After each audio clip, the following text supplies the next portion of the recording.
Попыткой саботировать решение президента о прижимании хвостов офшорным оптимизаторам выглядят действия Минфина России.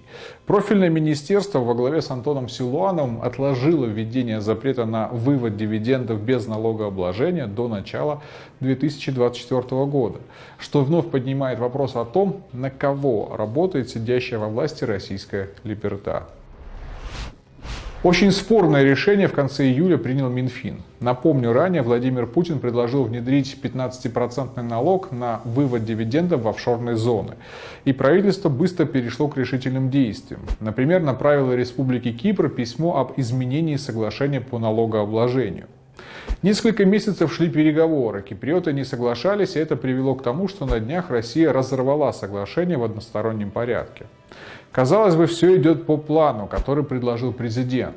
Но в свете действий Минфина встает вопрос о фактическом отказе от достижения заявленных целей в ближайшие годы. Бизнес пролоббировал переходный период до 2024 года для выплат дивидендов за рубеж с нулевой ставкой налога при определенных условиях. Минфин хотел полностью закрыть эту лазейку уже со следующего года. Как сообщили РБК в Минфине, законопроект обсуждался с привлечением предпринимательского сообщества для выработки оптимального механизма применения льготы как для государства, так и для бизнеса, чтобы не допустить резкого увеличения налоговой нагрузки. По итогам дискуссии было принято компромиссное решение о переходном периоде для применения этой льготы и необходимости соблюдения определенных условий для ее получения. Поправки внесены на рассмотрение в правительство. Я один вижу в словосочетании «бизнес пролоббировал» признаки уголовно наказуемого деяния.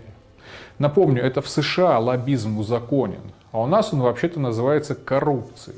Может, пресс-служба Минфина озвучит названия компаний, которые влияли на чиновников в вопросе оттягивания срока введения 15% налога на вывод дивидендов, чтобы в эти компании могли прийти товарищи из ФСБ.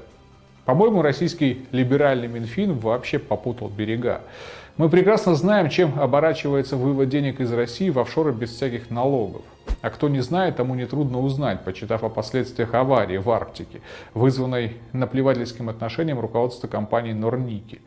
Корпорация эксплуатирует российские природные ресурсы, и акционеры выводят деньги в офшоры, не платя никаких налогов. А если бы платили, то государство могло бы за счет этих денег само, не дожидаясь ответственности от светлоликих топ-менеджеров, решать те же вопросы, связанные с экологией. Но для Минфина мнение предпринимательского сообщества, конечно же, важнее.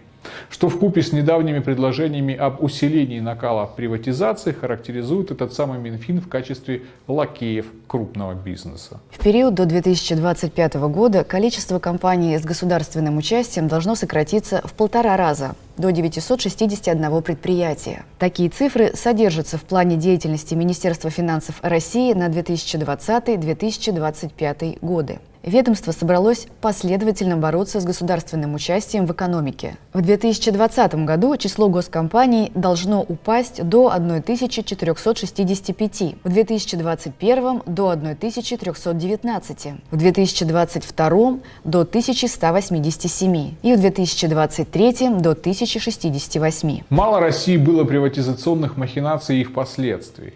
Мало так называемых эффективных собственников причинили зла нашим согражданам, как тот же владелец торгового центра «Зимняя вишня» в Кемерово, который, сидя за границей, исправно получал ренту, пока нанятые им эффективные менеджеры плевали на пожарную безопасность. Надо больше эффективных кровососов, аварий и смертей, что ли? Или, может, надо просто избавиться от обнаглевшей либерды в Минфине, которая явно служит не государству и российскому обществу, а все тем же эффективным собственникам. А то выходит, что премьер-министр сменился, но либеральный курс отдельных министерств остался неизменным. В январе, еще до отставки правительства Дмитрия Медведева, Минфин опубликовал прогнозный план приватизации на 2020-2022 годы. В нем говорилось о продаже за 3 года 86 федеральных унитарных предприятий, 186 акционерных обществ, 1168 объектов и 13 долей участия государства в обществах с ограниченной ответственностью. Лично я против описанного курса и выражаю мое недоверие министру, который проталкивает такую политику. Если вы со мной согласны, то предлагаю распространять этот материал в соцсетях, требуя изгнания Антона Силуанова с поста главы Минфина. Хватит уже, нарулил.